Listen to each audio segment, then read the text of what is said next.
Hi, I'm Susan. I'm from Worldpeacefull, and this video is inspired by the essence of unity. Here in the Southern Hemisphere, there will be a solar eclipse on the 22nd of August. Sydney time, it'll be 4:25 in the morning. In the Northern Hemisphere, if we look at the United States, it will be happening on the 21st of August, around 6:25 p.m., but that will vary across the United States. If you're in another part of the world, you just need to look it up on the world clock and you can get an idea of when the solar eclipse maximum will be evident above you. There are many people across the planet who are very concerned about the discord in the times we're moving through. This discord is reflected in political conflict. It's reflected in a deepening dissatisfaction with the way the world is. Many people are questioning their leaders and whether they believe the world that they're living in, whether this is the world they're wanting for their children. There's also obviously religious issues that have come up around the planet. Many lines of division, issues around the environment.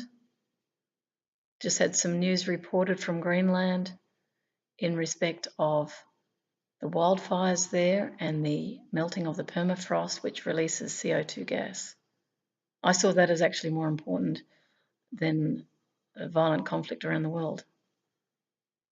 Although the violent conflict around the world is also another tipping point in respect of us learning how to make peace on the planet. We have failed to this point to really develop world peace, given that we have always looked outside ourselves at an enemy, and we believe the peace is imposing some sort of treaty or through the force of arms. We believe that we can bully others into submission, and we call that peace. And of course it's not. One conflict moves to another conflict, which moves to another conflict, and you can see, that perspective just shifting around the world, looking for more conflict. And of course, people make money out of conflict. People gain markets when they create conflict and win those wars. People are seeking to access resources. But another factor that we're seeing is 90% of civilians in these urban type conflicts are the ones who are suffering and dying. And citizens around the world are noticing this, and it's filling them with a sense of paralysis, a feeling that they can do nothing, as they feel powerless, given that their governments are not really listening to them. And those of us who live in democratic societies are very much questioning whether democracy actually exists. However, is to not lose faith in our own ability to create dialogue, to share power, and to learn conflict resolution in order to find those central points of unity or peace with one another. So in respect of peace, these conflicts are the challenge that has been brought to us in order for us to transcend and really see ourselves in a new light. The ecological crisis that we're experiencing is also reflective of the lack of peace within us. So developing a new way of seeing the world through a unity form of consciousness, where we are seeing quite literally ourselves as one with each other. We no longer see enemies, but we start to turn our focus inward at our own discord and discomfort. And rather than trying to make others make us feel good by complying with what we believe they should be, this new consciousness is about actually learning how to feel good by getting good at feeling, not by changing outer circumstances, although those outer circumstances will naturally change as we do. And what that means is we are here to learn to face our fear, not by fighting those who we think are fearful, but actually looking into our own fear and resolving it. Some may say the best question to ask is it true? And then investigate and look within yourself for your own fear. So essentially that idea comes from the prevailing wisdom that we cannot control others, but we can look into the source of our own discord. Now, this translates into growth, because as you deal with your own pain and you heal it, and you can heal it through some people look at inquiry, they might question their thinking. Others look at breathing techniques, breathing in, breathing out, and they allow discord to come up. And discord is negativity, fear, pain, anguish. They allow it to come up and they be with it. This is an evolving consciousness which starts to actually feel the pain rather than run from it or try and ruin someone else because you're believing that they are the cause of your problem. All problems come from within ourselves. This is what we would call a unity form of consciousness. What we're doing is we're making peace with what is.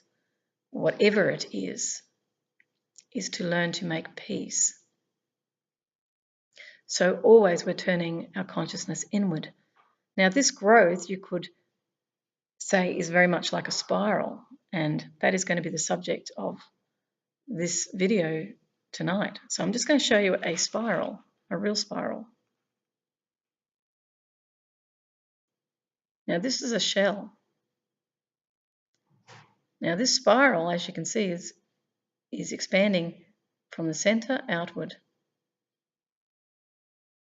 It is the sacred geometry of the universe. You can imagine looking at this spiral of the Milky Way galaxy, and we're on the outer rim of that. You can imagine the sun in the center and the various planets. You can imagine the moon going around the earth going around the sun.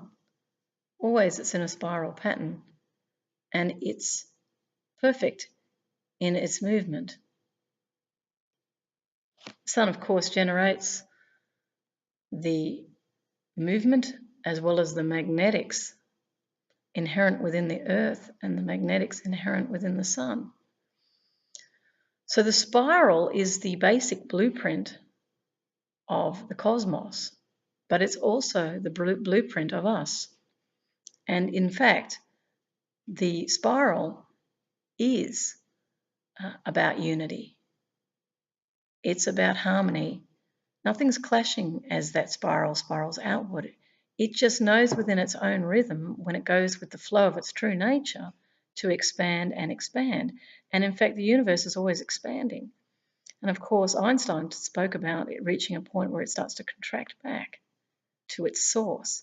And in fact, the times we're moving through are part of this contraction back to the source of its own awareness, if you like, because this universe is not haphazard. It has been created and it has also evolved over time. It's an intelligent design, in truth, as are we. And we are at a point of departure from an old paradigm in the way that we have seen ourselves pitted against one another in a paradigm of control. And this new paradigm is actually recalibration back to what is natural within us. And this is, if you like, not only the metaphorical, but the actual returning to source, which means as we grow, we start to realize that we are literally one with all of it. And it's certainly not hard to see that when you think of the cosmos and where we've all come from. You know, you look at the sperm and the egg and the cell division and how it flowers into human life, that embryo. And we say, oh, you look so much like your grandparents. So we see the genetic code passed on, the DNA code, which in itself is a spiral. There are many, many spirals and geometric patterns in nature which reflect symmetry. And we're not taught symmetry at school, we're taught competition at school. We're taught, the various sciences and literatures, we learn about nature to some degree. But we really don't know much about our place in the universe. And there were ancient knowledges that were available when we were prepared to go within ourselves and become still, because the still point of the universe, the cosmos, if you like, is completely still. It has no contrast. That still point has no language. In fact, it has no vibration, although it emanates. A vibration has emanated from it, which has created all life.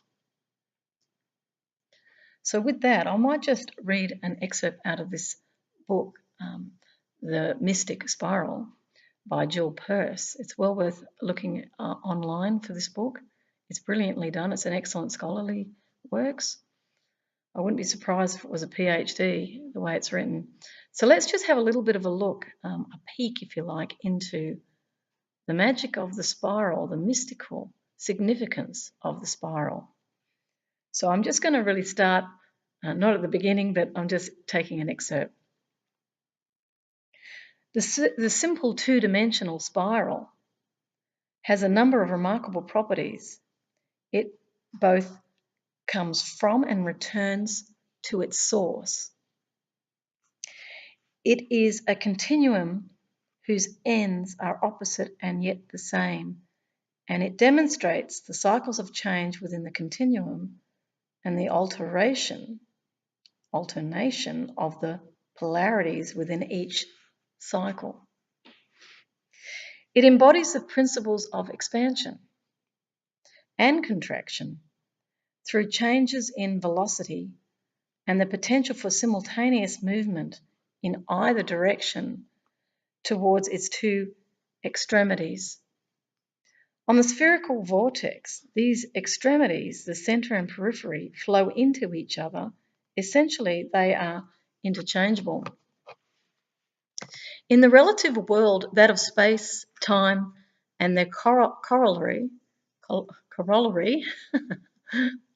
motion, the potential of movement in either direction manifests as choice.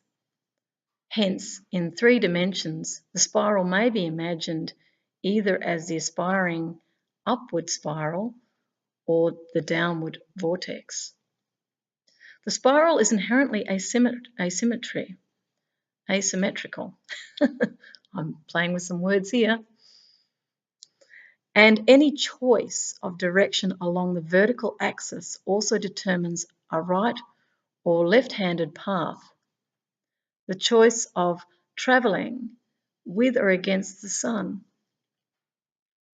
That the latter, Widdershins or sinister direction, has the associations it does is an indication of man's close relationship with the movement of the heavens. It is said to be entropic, unwinding movement from order into chaos. Or according to C.G. Jung, that's Carl Gustav Jung, away from the conscious and towards the unconscious. By virtue of this important asymmetry, spiral can be superimposed on its mate of opposite-handedness only by turning it through another spatial dimension. A flat spiral must be lifted out of the page through 3 dimensions, or a spiral of 3 dimensions moved through 4, and so on. Direction is thus an indication of the dimension, and in traditional thought, the world through which the spiral turns. Since our world is predominantly right-handed, the world above is thought to be left-handed. A passage through another dimension being implied. I might just interject and say I know, having been a left-hander, I actually am ambidextrous, I can use both hands, but my dominant hand is left, and what it's done is it's created more creativity within me. That's why I can write poetry very easily. I can see opposites very easily. I can see depth in things very easily. Often dyslexia is seen as a problem, but it's actually not. Dyslexia is a way of rebalancing the opposites. I think it has its parallels with the jester as well in the diamonds that are the geometric patterns that jesters are symbolically wearing, which are to do with reconciling the opposites. Just felt to say that.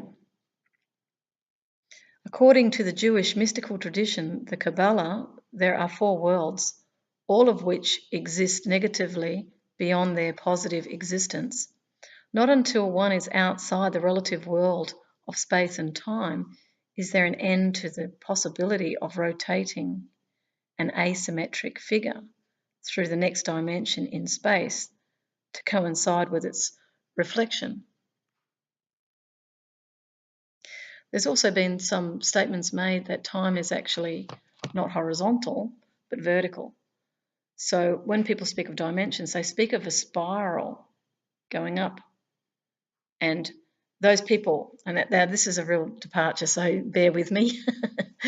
Not everybody believes this, but people might say they have a recollection of a past life or a future reality. I've actually met someone who told me when I was doing research into out-of-body experience and near death, one of the people I interviewed told me that she had the ability to go back in time and she saw, I believe, the great fires of Rome.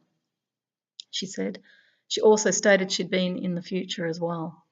And of course, there's many books that talk about people having glimpses into the future. Nostradamus was one.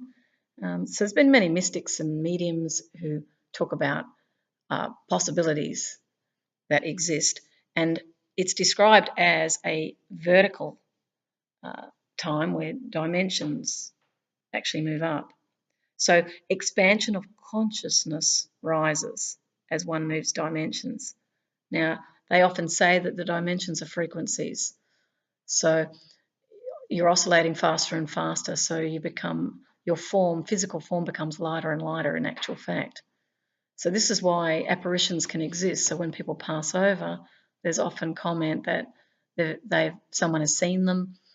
I've heard it so many times I can't even count anymore, and it's not by people who believe in what I'm saying here. It's people who have been shocked to see their loved one standing there, or something's been thrown off a table.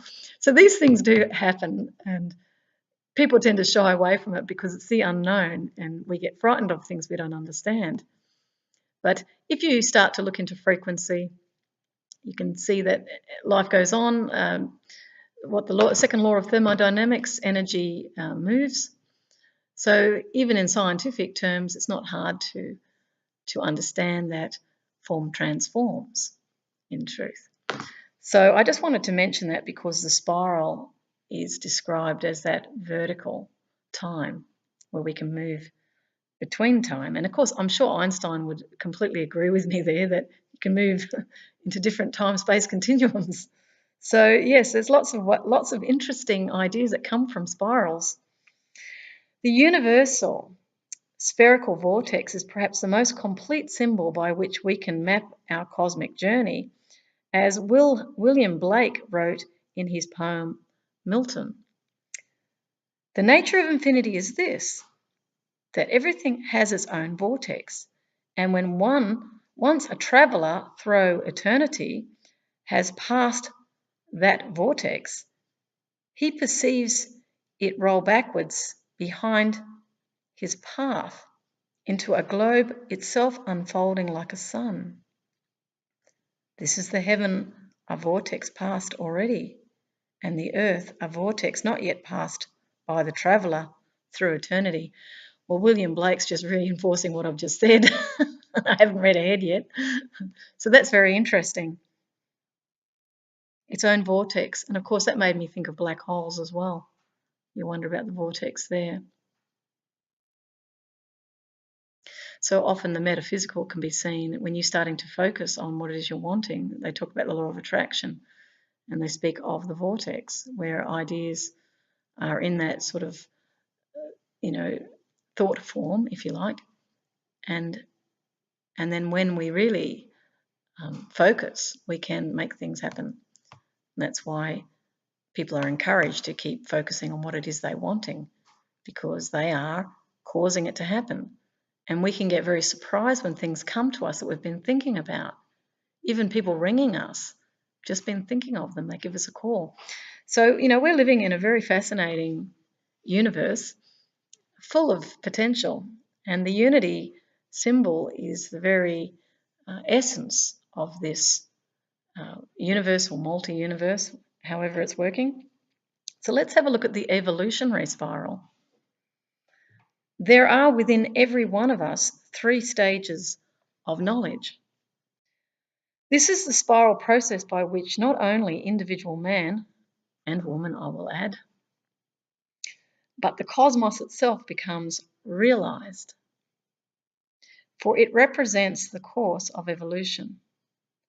Thus, in the early days of humanity, as in childhood, there was no separation between ourselves and the outside world until we individually or as a race became self-conscious. As a result of successive windings, so the windings is the spiral, our individual and collective ego crystallized.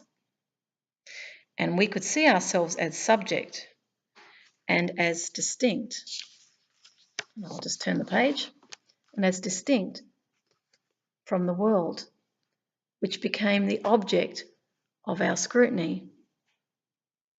As we looked, the continuum differentiated into things. Each branched into more things, which in turn branched into even more, until the continuum had developed into a hierarchy, language, which once flowed in verbs and processes, broke up into nouns and connectives. So in childhood, and often little children have no concept of themselves and the other. They actually, even as infants, are looking around with no thoughts, but aware of energy, aware of sound. They're very sensitive to the environment around them. I remember Byron Katie, it's well looking her up. I always talk about her because she, to me, is one of the few examples. There are a few of them on the planet, but she's one of the few that's literally awakened.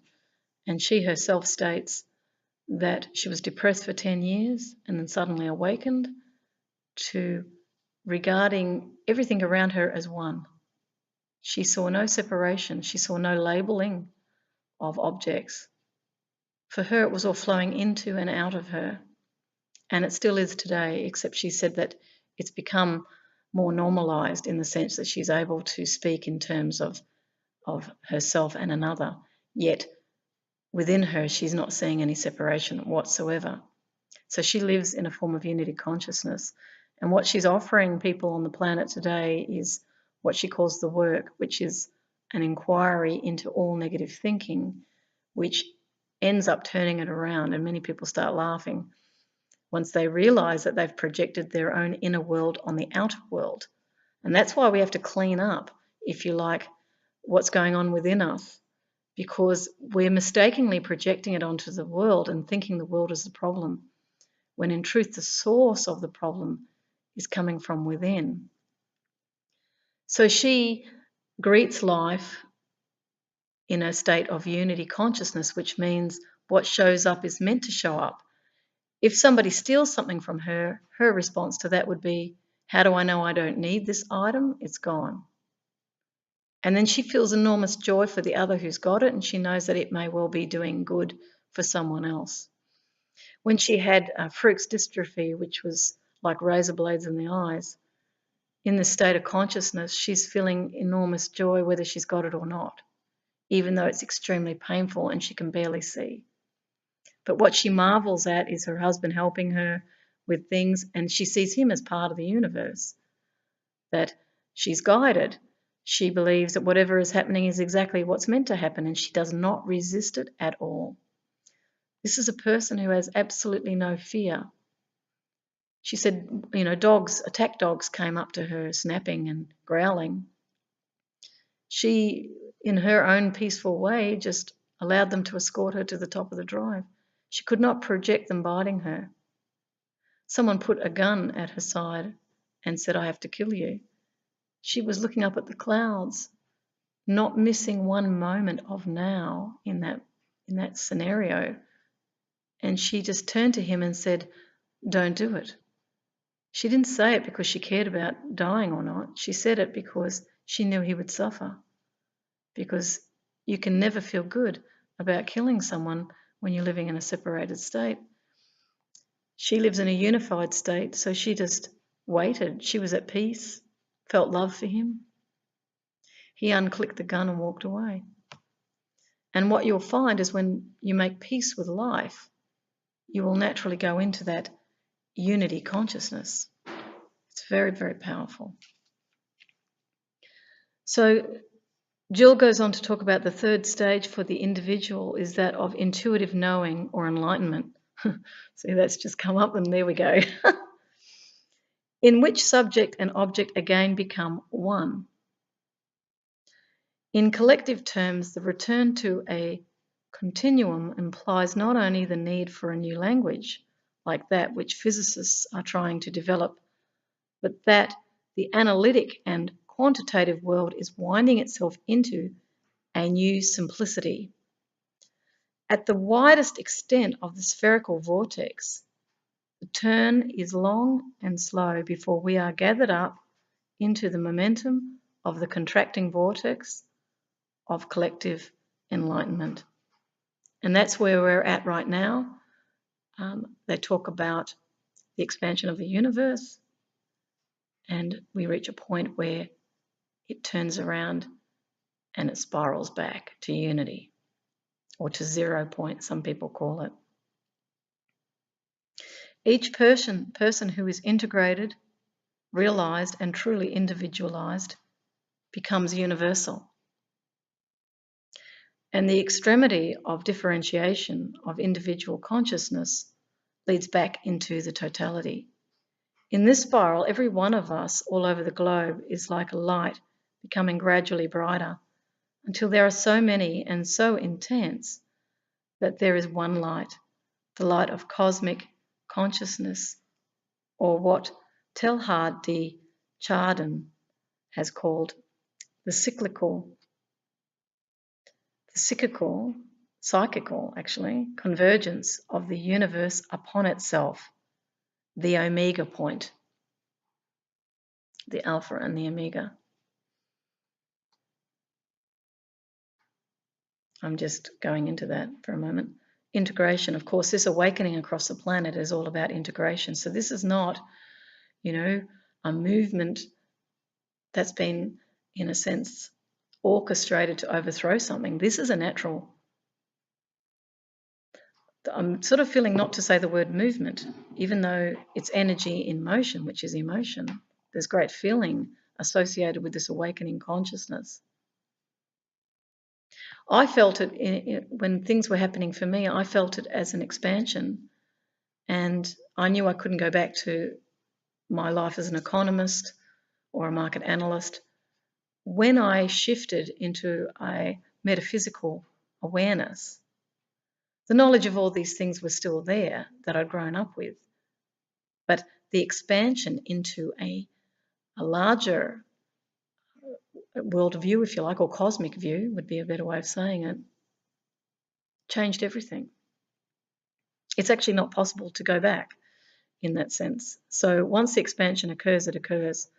And that is what's happening all over the planet, is this little lights around the world are opening or brightening. I remember when I clowned in India with 15 clowns, and I can remember we were on tuk-tuks and driving along, and I always remember this. I had a puppet, out the tuk-tuk, and I was looking at all the beautiful Indian people. I was in Vellore. This is in Tamil Nadu in southern India. And I just had this vision of flowers opening. So it's flowers opening, flowers opening, flowers opening as I went past with this love. See, the love is this vortex. The love is the delivery system, if you like, of this unity consciousness. It passes from one to the other, but it fundamentally changes as people expand. And what I could see is people awakening, like flowers opening. And I saw that through the smiles. And I thought, how amazing is that? And as a clown, of course, I've seen the light go on in so many people. I've even seen someone awaken in front of me, and their eyes literally were glowing like there was an intense light in the person's eyes and full of love. And that's what you'll always see. And love does not divide from others. Love joins. It's a universal value. I've written Real Hope. You can go to my website, www.worldpeacefull.com. Look at school programs, and within that, anti-bullying, and you'll see Real Hope. Real Hope is a universal education which works off responsibility, the ability to respond. You can do something. So in the times we're in right now, there's plenty you can do. You're a creative being. It's not hopeless. But if you listen to the media, you'll think it is, and it's not. Empathy means to stand in another's shoes. Discrimination cannot exist. Harming another cannot exist if you have the capacity to imagine yourself as that other. And if it was you, would you want that? That's why they often say, what would love do next? So that's empathy, is feeling for someone. A person will never bully. You'll never have wars if people actually feel empathy for the people they're dropping the bombs on. And rather than sort of changing the language around it and turning it into an enemy, that these people deserve to die because they didn't do as we said, I mean, clearly that's not unity. That's not going to build peace on the planet. It's going to create more upset and fear, which is that negative vortex spiraling downward. We don't want that. So it's empathy. Awareness is awakening ourselves to another way of seeing, which you know is working for us because it brings us together. It builds family. It creates cooperation. You know, it assists. It gives to live. It's not a taking. It's not selfish in any way. So awareness is that we are all one, and that's what this unity meditation is about in the next 24 hours and the solar eclipse. We are all one is the message that's being sent. So love is another aspect of the Real Hope that I did. So when I feel love, I naturally join. As a clown, I see nothing unacceptable in the world. There's no judgment. There is only beauty. And when I'm smiling and I'm seeing them smiling, I feel this great sense of joy, because what I do for another, I do for myself. That's how we create a better world. So that's love. And then we've got honesty, speaking the truth. If we all speak the truth without penalising people for doing so, we have a great opportunity to expand in our awareness and knowledge. I've often taught, when I did teach in schools, I was teaching about honesty, and I asked children, can you be honest? If just say someone's jumper you don't like and they ask you if you like it, you just say that it doesn't matter what I think. What matters is how you feel when you wear your jumper. How does it make you feel?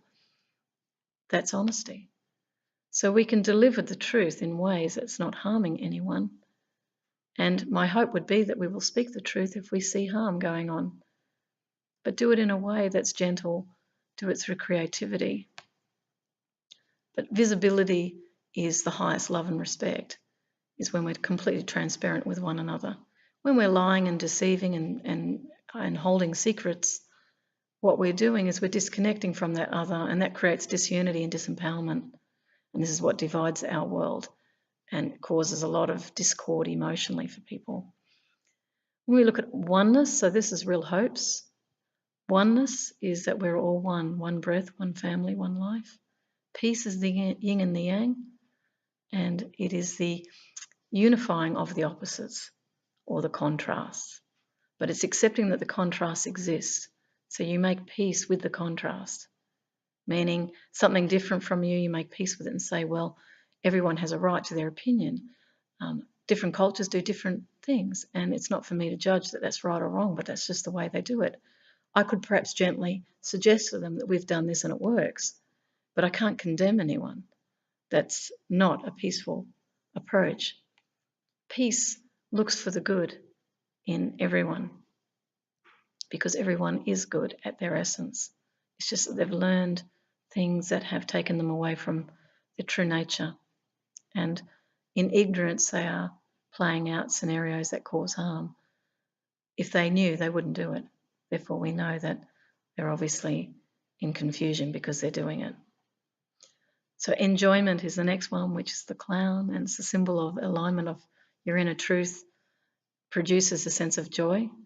When we're out of alignment with truth, we feel negativity, unhappiness, depression. Depression is suppression of all emotions.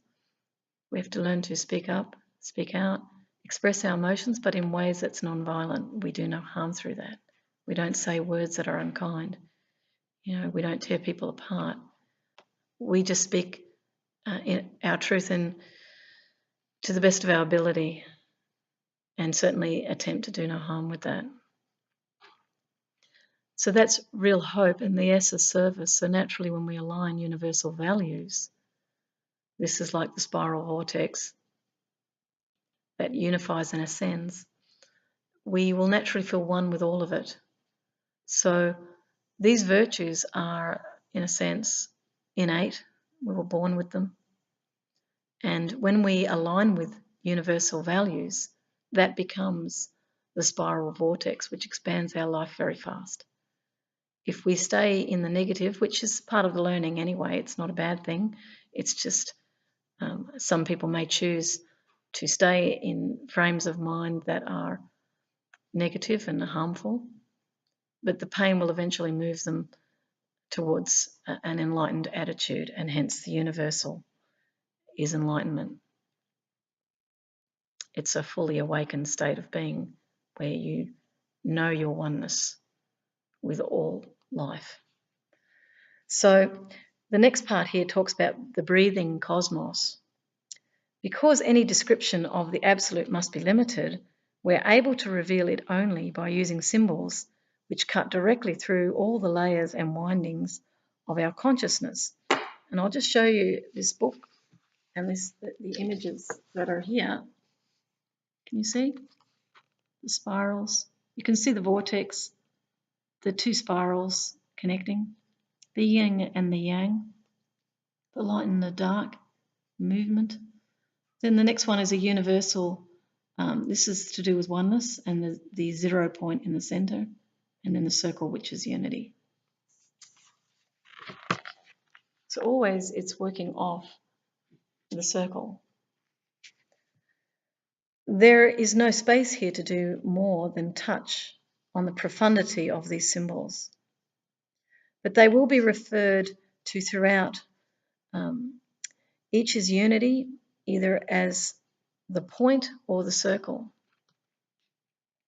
Since a symbol cuts through all levels and therefore dimensions, there must also be visualized in 3 dimensions. Each circle as a sphere. Each circle as a sphere. The function of symbolism is to go beyond the limitations of the fragment. See, in Descartes' logic, we break everything down.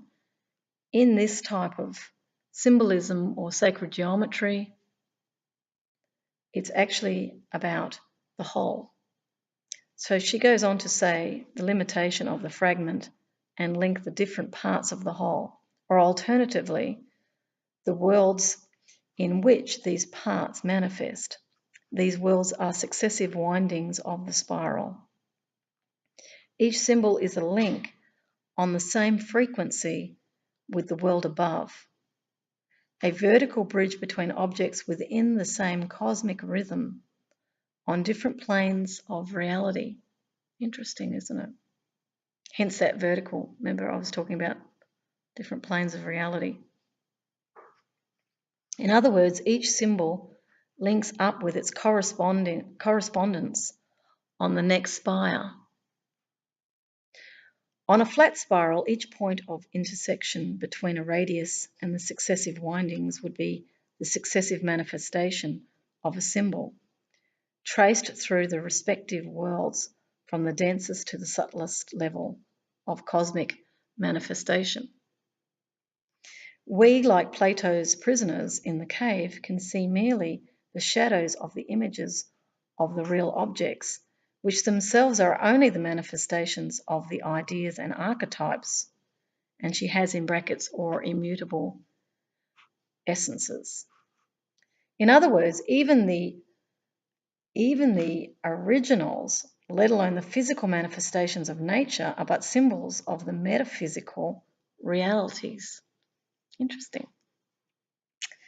And even these last, by virtue of their multiplicity, are but parts of the one essence.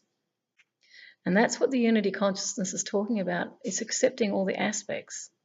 It's not fighting against them, believing they're separate, but recognition that you have to unify and reunite with those opposites. This is why making peace between Muslims, Christians, capitalism, naturalism, universalism has to happen.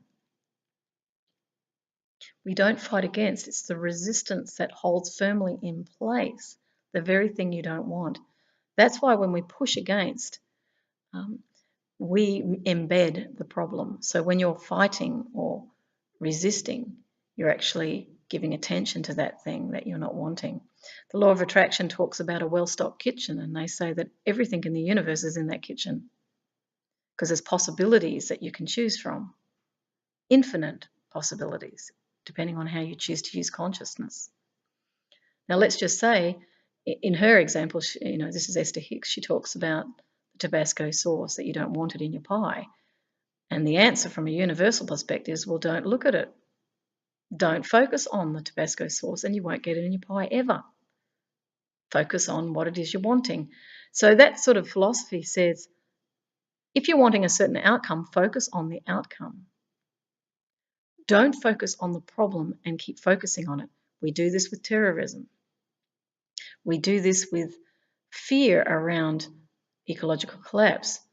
We don't say, okay, I'm focusing on peace building. I'm focusing on resolving the conflict. I'm focusing on creating equality so there aren't disenfranchised groups running around out there who are caught up in conflicts or wars where they've had no education and they're very easily radicalized. We start to focus on seeing them as human beings who are believing something, and out of loving kindness, we would seek to assist them. Even the tyrant you would seek to assist, because it's not in the tyrant's interests to be allowed to become an absolute dictator. So this is a completely different way of seeing, but it's unifying with everything. This is the true peace projecting out into the universe and not seeing a problem out there, but seeing solutions. Not seeing enemies, but seeing a reality showing up. And rather than changing the other, we change ourselves in order to unify with that other. So as consciousness rises or spirals up, we start to accumulate everything into our reality and we don't resist it, and it dissolves. Because what is often said is only love is real. This is the energy of that unifying energy dynamic emanating from that omega point or 0 point. I hope that gives you a bit of a feel for what I'm trying to say, because it isn't easy for people because we're so trained to fight against things, and we say, well, that's wrong and it shouldn't be happening. But when you start to expand outward from a cosmic perspective, you might start to realize that there is reincarnation. People do live again and again. You might see that things are rebalancing through various conflicts. You might start to look at conflict in a completely different light, of karma even. Although there's no punishment from past lives, people may well have experiences to deal with. Now, you would have to come from a cosmic worldview that we live on. If you're coming from a separated state of consciousness, you'll say, well, we die at death. I can remember here in Australia, who was it? What was his name? He was one of the media barons who died and said there was nothing afterwards. Although I've met quite a range of people who I interviewed who had died and said there was plenty afterwards. They were met by people. They heard a voice saying, you have to go back. Some of them saw the light at the end of the tunnel. Some of them heard voices, or they had spiral colours coming around them. You know, others were just amazed. I mean, my mother even said that she went out of her body in a prayer session. This is at a church, because she said in her mind, I need proof. She's not a blind follower. And she said to me that she actually, in the next moment, was outside her body overlooking the planet, and she saw a being underneath her in white. And my mum, you know, became a Christian after that. And, you know, this was the evidence that she needed. She said she can still see it as if it was yesterday. It's so clear. And now she's even finding that she's seeing people coming to see her, like children, and a young woman came. She's been tapped on her back. Now, these are metaphysical events happening around her. She can talk to me about it because I'm open-minded and I know that this is what she's seeing. So she's kind of moving between dimensions. This is the third dimension. Those apparitions have been the fourth or the fifth. It's all vertical time. So who knows where they're from? I have no idea. But she said it's giving her faith that this other world, this angelic world, exists. So for her, that's what she sees. And I'm not here to judge her. I'm here to just be love and allow her experience. It's not for me to sit in judgment. That divides me from her, and I won't do that. So this last point was the parts of the one essence. It follows, therefore, that all manifestations, or all that we experience, is symbolic, and that the whole of existence is a continuum which is ordered in itself. So there's a logic, there's an order to it. It has no manifest appearance and thus cannot be observed immediately by sense perceptions, but its inherent dynamism manifests in images whose structure participates in that of the continuum. And she's got in brackets Wang Fu Qi, so that person obviously has stated that. It is significant that while the simple two-dimensional spiral is one of the most ancient symbols for eternity, it does not even seem to have been a symbol for the absolute. This is because it is not a whole. It can, by its very nature, never be complete. The implication here is that all our conceptions of the absolute must be more than unlimited extension. They must contain. In all traditions, God is seen as containing everything within. She's got himself, but I'd say itself, because I don't believe it's got a gender. I think it's an energy, an intelligent one. We're the ones with gender. This is how we create God in our own image. You know, I find that really funny. All manifestations extend from and yet is contained within the point to which it also returns, and that's the 0 point, or I believe the omega point was said before, the alpha and the omega. So while the two-dimensional spiral starts in infinity and extends to infinity, passing through all the intermediary coils of manifestation in time and the relative world, it is only symbolic of the spherical vortex. This, one of the most ancient symbols known to man, is most familiar as the yin-yang sign. And although this was restricted to the Far East, the spherical vortex existed in the West, possibly even earlier. Certainly it is found as the double spirals carved by megalithic man. I went up to the Orkney Islands and visited sacred sites there, and I also went to one specific one in just outside of Dublin in Ireland, and I saw the spiral carved onto a wall. It was a very ancient site, and I remember at the time having the feeling of it being like a code, like an imprint. You know, it was very interesting. I just saw it and it suddenly had an insight. It was a different light that I saw it in. It wasn't an ornate design, it was actually some form of code. When the flat double spiral is moving up into 3 dimensions, it has as its origin and end in the opposite poles of a central axis, the central infinity, or axis of consciousness. The spiral has actually returned by winding on to its source. Its end is not a second and therefore relativating infinity, as implied by the single spiral. The duplication of the one is simply the one looking at itself, and in doing, becoming subject and object. This is a duality by which all is known. Now, isn't that fascinating? It's looking back at itself. So if inherent within every human being is the spark of this oneness, you could call it, some might call it divine light, then it's the one looking back on itself and experiencing the separation so it can experience itself experientially. Don't you love that? Lots of experiences there. Fascinating, but it has to lose the sense of oneness in order to see itself as separate. So there's it appears to be contained within the person. Like me, I appear contained. But if I'm move into meditation, then my whole self disappears. When I'm in a meditative state, I close my eyes and I'm going within the consciousness, the body's gone.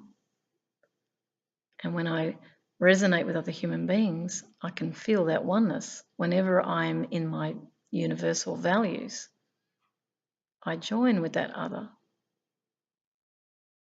And I remember that we're one. Imagine if you had relationships like this, where you don't tell your partner what to do and how they should behave to make you happy, but you honour the other's diversity without comment, without critique. And your only sort of suggestions to them is to assist them in their journey, or it might be in response to them asking what you think. This is how love expands. And if that other decides to leave you, you may have a very slight pang, but you're going to go, I want you to have what you want because I am love and you are love. You wouldn't cling to me if it meant restricting me from what I wanted. True love has got no possession in it whatsoever. It is complete freedom. And if you fully love yourself, you don't need someone there to complete you. You're already complete. And of course, this awakening across the planet is the realization that you are the love you're seeking. It's got nothing to do with another person, although we will feel great feelings of love towards them. We don't own them. We can't anchor them through marriage. We can only appreciate and celebrate their existence and honour them in their sovereignty, whatever choice they make.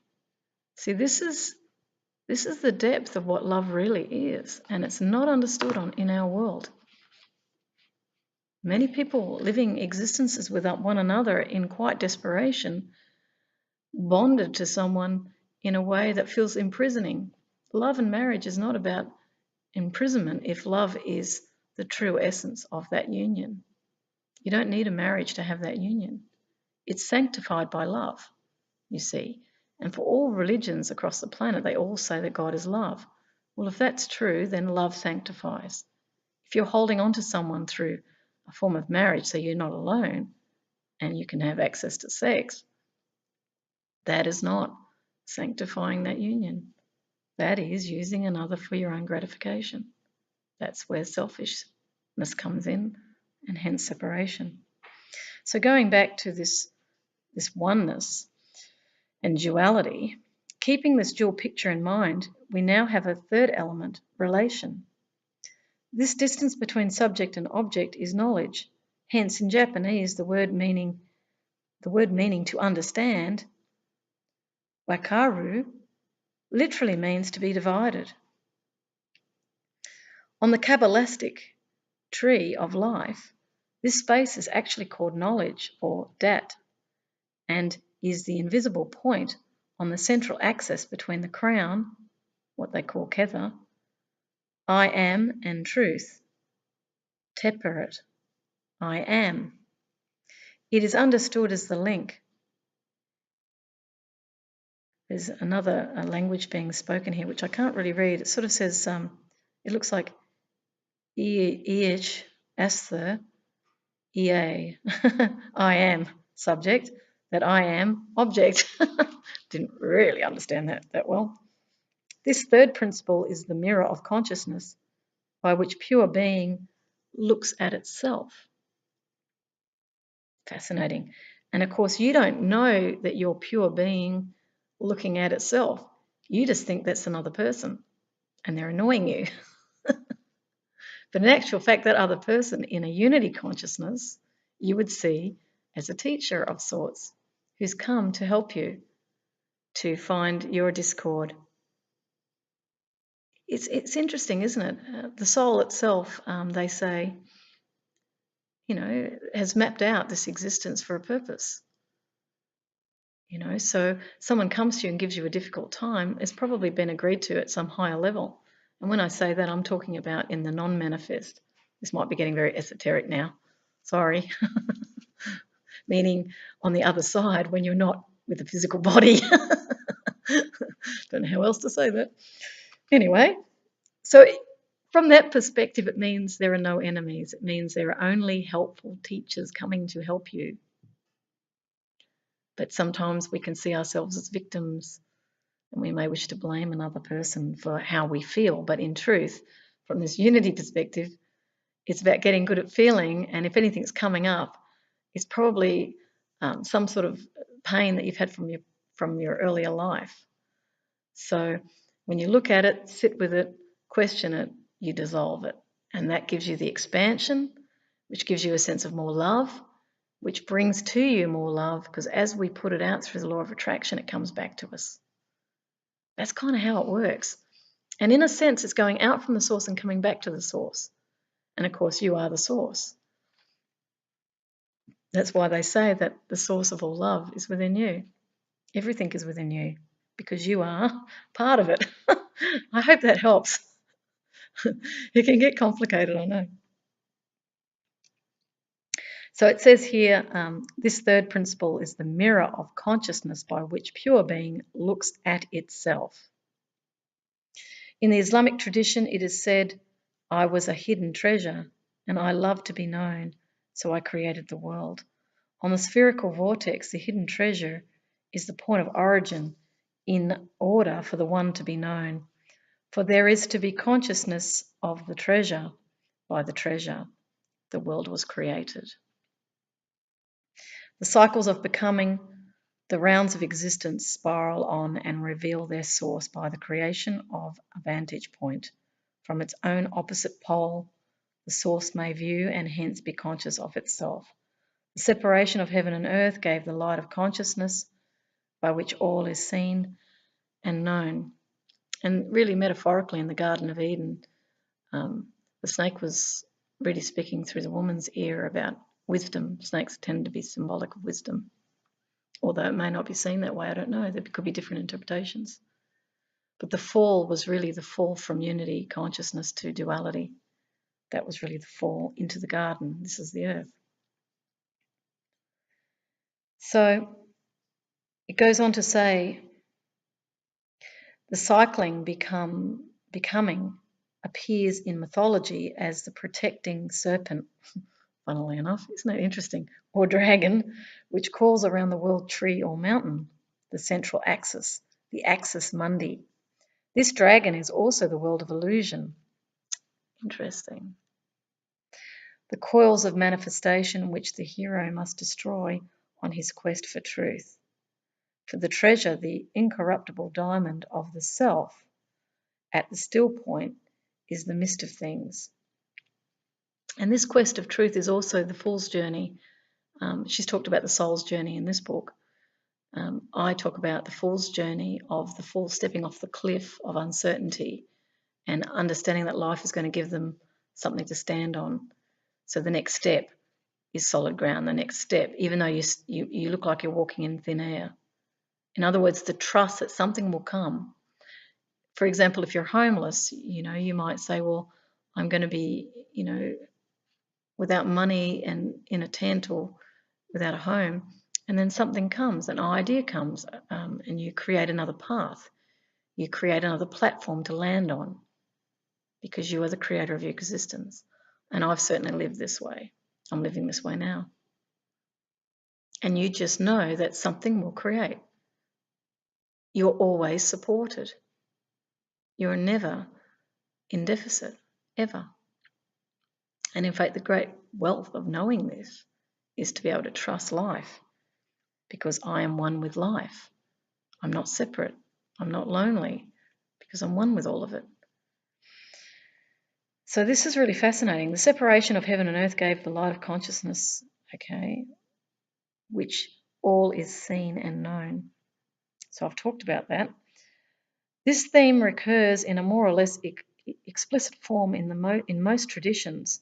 The world materializes and man spiritualizes along the same spiral. It is the breathing of the cosmos. With the exhaltation of spirit contracts, creates, and evolves or winds into matter. This is the creation of the world by the breath of God. With the inhalation, matter expands and evolves or unwinds into spirit. Man is the heart and microcosm controller of the pulse. By becoming conscious, he is inhaling, effecting the return breath. We breathe in only to breathe out, hence meditation, breathing in to breathe out. This is true of the universe no less than of man, who was created in the same image, breathing in, the breathing out. This is why the life of each person is conceived in so many mystical religions and mythology systems as the conscious unwinding of the original coils of manifestation. Looked at on a single spiral, the path to consciousness has to be seen as returning along the same path. On the spherical vortex, the return is a continuation. At the point of maximum contraction, the expansion begins. The alternating phases are described by the Kabbalah as each individual spirals down the tree of life. He and she involves into matter, being conceived in Dat, D-A-A-T, and born in Malkuth, or kingdom.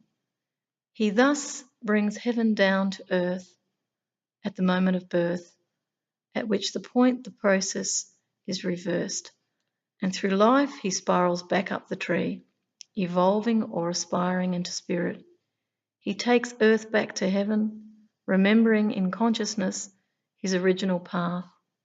Indeed, all recognition or knowledge of life is a conscious remembering of the pre-conscious knowledge of the involving path. The idea of unwinding was familiar to W.H. Yeats, who wrote, "Jaunting, journeying to his own dayspring, he unpacks the loaded pern. Knowledge he shall unwind through victories of the mind." That's beautiful, isn't it? I'm not going to read much more because of the time. I've just gone over an hour, and I just want to quickly read a couple of statements from Lao Tzu, which I saw here in the book, from the Tao Te Ching. And I'll just read an excerpt again. If the beginning of our journey was the golden egg or the golden age, its end is the rediscovery of that which we lost, the golden fleece or alchemical gold. I call it the fool's gold, which is the universal values, but that's what I'm making up. But the right way back to the beginning is by going on. As the Tao Te Ching says, or the Tao Te Ching, can be pronounced, it's Chinese. Going on means going far. Going far means returning. So this is knowledge that was 600 BC that was written.